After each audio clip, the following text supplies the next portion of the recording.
have to look at this a bit more pragmatically. When you set a strategy in place, you put a strategy in place, and you say part of that strategy is determining training needs for teachers in Edo State.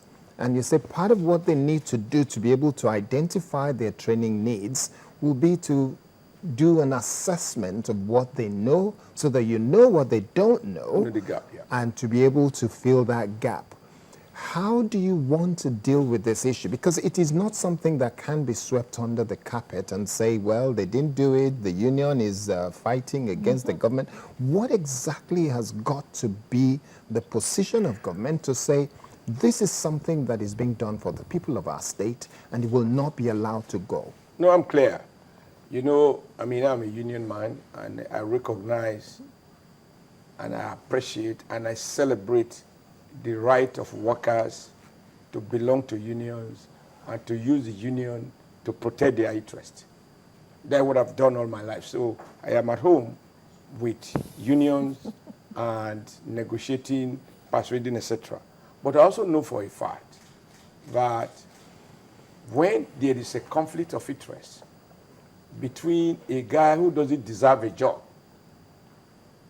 and the employer who wants a job done properly by a competent person, particularly when the service involved has to do with the future of the country, you have to make up your mind to go ahead.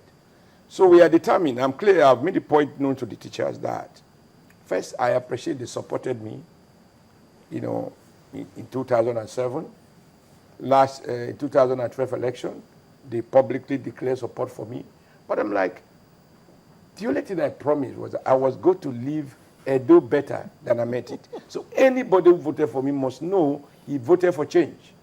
Not business as usual, business unusual. And I made the point that I would only step on toes. I might even have to chop some off. Because if the toe is contaminated, there is no point managing it. Just chop it off before it contaminates the rest of the body.